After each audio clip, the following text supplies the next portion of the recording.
I am altering the deal. Pray I don't alter it any further.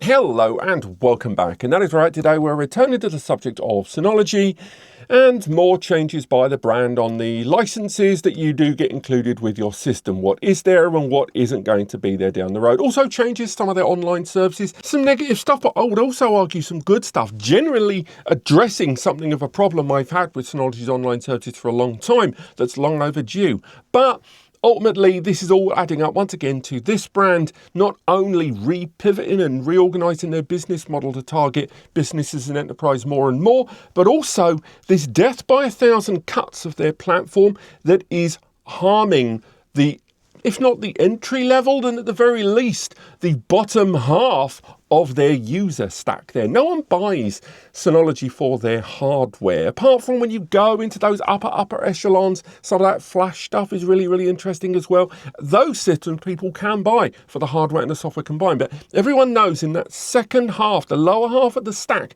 you're buying it for the software. Not only the software optimization that can make the most of arguably more power efficient hardware, but also just a general feature set that is included. So we got to at least agree right now before we're pressing on that we can see that's what Synology is doing. And in previous videos, we have discussed how this brand is just spreading itself too thin in terms of managing this enterprise business model while simultaneously supporting the middle and trying to cover the entry level while simultaneously covering different operating systems under their umbrella. It's just not workable, and clearly Synology can see this. But let's talk about that death by 1,000 cuts, because some of these are things that we've already known about that have been in the pipeline for a few months, and some of them were announced right now towards the end of May 2026. So if we go through them one by one, arguably the most widely impacting change here is going to be the one to Active Insight. Starting from June 22nd of this year, there won't be any more free licenses towards Active Insight. That is that overview platform that you can use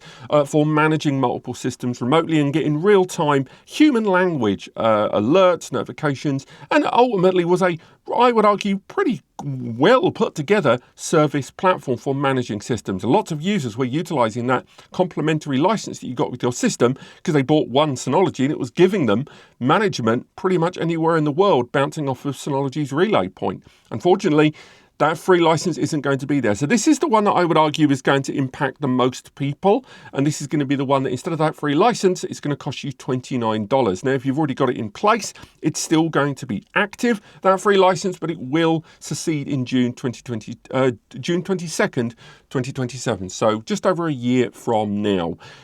Again, not everyone's using this, but I would still argue it is an interesting feature. And a lot of users actually rolled this into the price of their Synology, particularly those that were weighing up Synology versus something like Unify, when Unify sort of already offer this rolled in with the price of their hardware. I know they are a bigger brand and, cost is cost, and we still don't know how many actual users use Active Insight between the free license and wider multi-site licensing. So maybe that is a secret number factor that is pushing Synology on this.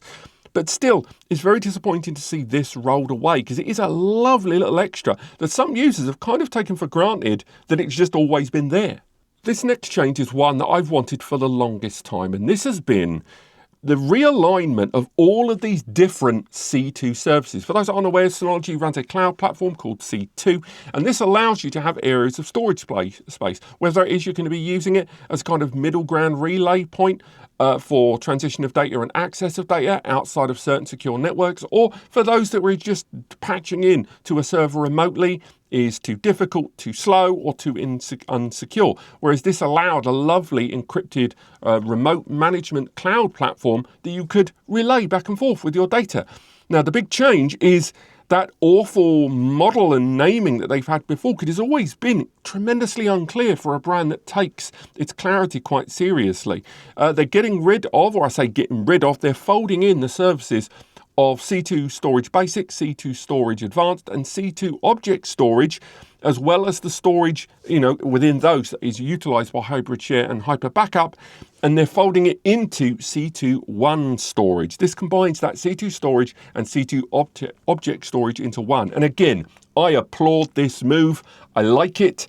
is a lot clearer, having to explain to clients that you need a specific kind of Synology C2 storage, and hopefully this is something they extend, by the way, to C2 surveillance in some way, although I appreciate that will be a little bit more complicated.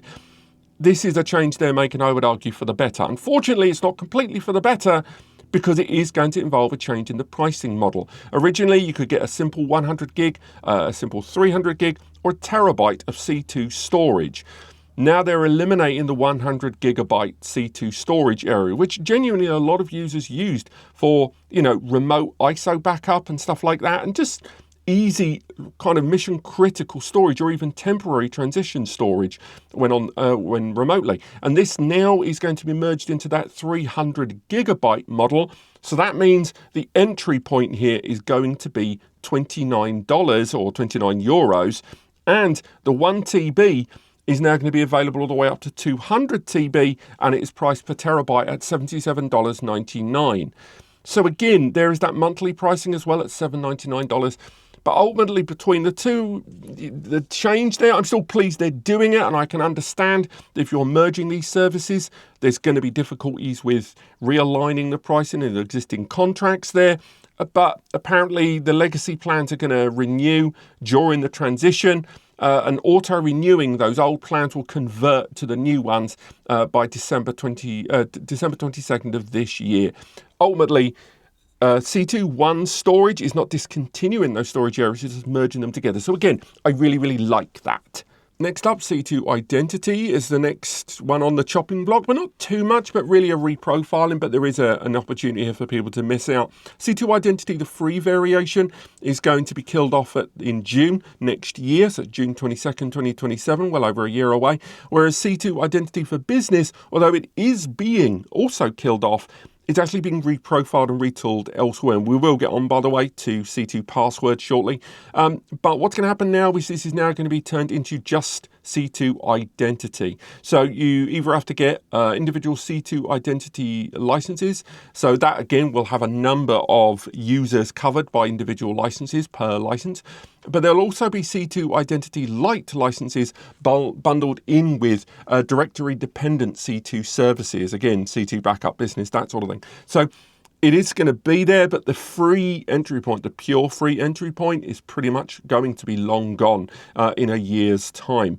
Again, this is one of those changes I think is going to impact a small number of people that use this service outside of the paid subscription tiers.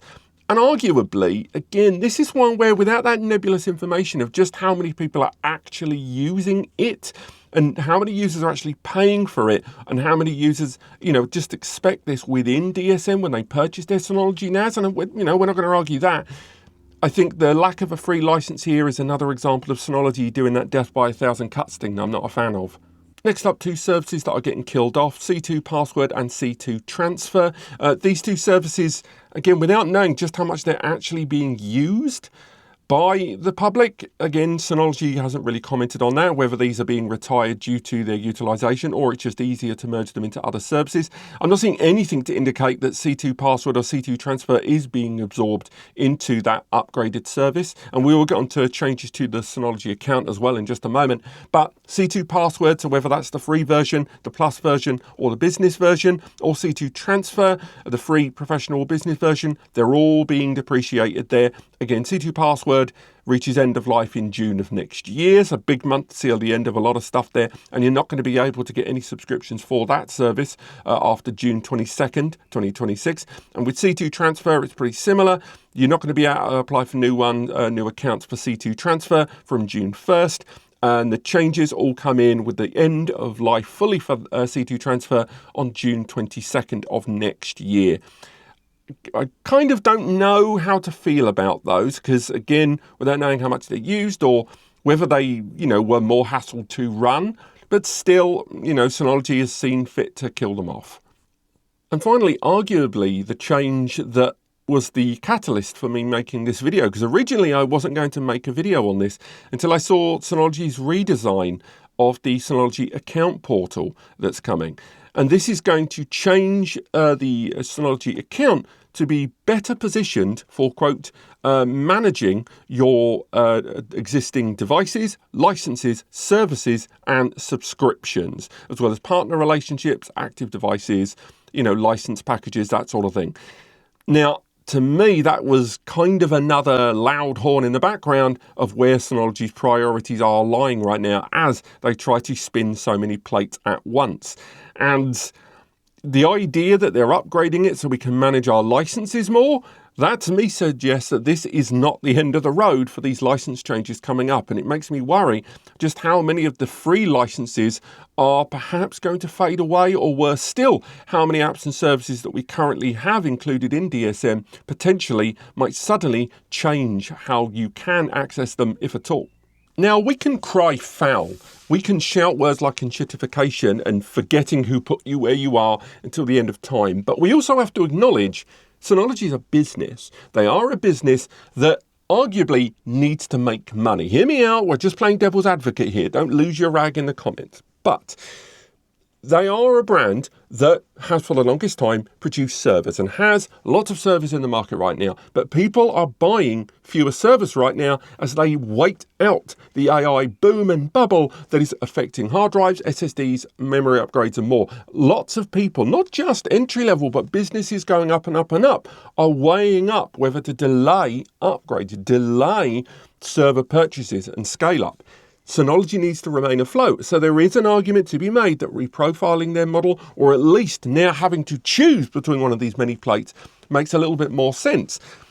But there's still no avoiding that these changes, along with other changes that we've discussed recently that is coming, thick and fast from the brand, it doesn't really impact the real bottom of the entry point of Synology users, your J's, your B Station or whatever. This doesn't really impact them. Likewise, the enterprise people at the other end, a lot of this is reprofiling a model that they already have, both in terms of the licenses, the prices, what you get, what's included, and bundling things together and getting rid of perhaps the things that aren't working for the brand. But the prosumers in the middle, the light SMB, changes like these do matter. They do matter when it comes to whether Synology cameras involve a license or not. It does matter when they are using things like Active Insight or using some of those C2 services for the lightest possible degree as a light safety net or as a viable option, and having to rejig and reorganize. And once again, changes like these are just a little tip of the hand on this brand that is clearly reshaping its model to make a little bit more license money, a little bit more subscription money. We can only hope that some of these changes are going to be to the betterment of the rest of the hardware platform for the brand to stay afloat, for DSM to remain profitable, and for the features and services we like still to be included. But I have my doubts. Because once you go down this road, once you go with the death of 1,000 cuts and you've got rid of the light stuff, you've got rid of the lean stuff, you've got rid and restricted and reprofiled the very tiny things, all you've got left is the more meaningful things. And it's where the changes like these concern me, because they are still, for me, the best brand in NAS for their software. But these changes are going to make people look at Unify, look at other brands who are providing a similar level of service, supporting third party, and going, do you know what? This is going to be my last Synology. It's the end of the road for me. And time again, you read the comments, you read the reactions to these, not on these videos, but on Reddit, on Synology, reading from Synology forums, reading from actual Synology users who have invested in the platform. And when they feel this way, it is concerning. The changes that I've outlined today are small beer. They're actually pretty damn small in of themselves, but stacking them all up, it's just another case of the Synology tax being just that wee bit harder to justify. And I'm genuinely concerned about where this brand is trying to be. And again, to be fair, we have to acknowledge Synology's cloud services. They've got multi-site data centers there that they have control of. These things cost money. The cost of electricity these days, we could talk about inflation if you like, but ultimately, these things cost money, which is going up to run. So I would argue, and I'm sure some of you will with me, that it is justifiable to revisit pricing structures on stuff like that, on cloud services. But at the same time, just raise the prices. Don't change your model to disguise them. If they increase the price of cloud, do it. Fine, just do it. People that are going to use these services to the highest extent, up the price a few percent. But by removing these free licenses, whether it is for market research to see if people are actually going to pay for them and pay that extra $30 there for identity, let's see. But this always feels slightly sneaky as a means to achieve this end. But let's talk about it more in the comments. I hope this video hasn't come across too negative or too, again, man screams at clouds, but let's talk about this more below. Thank you so much for watching, and I'll see you next time.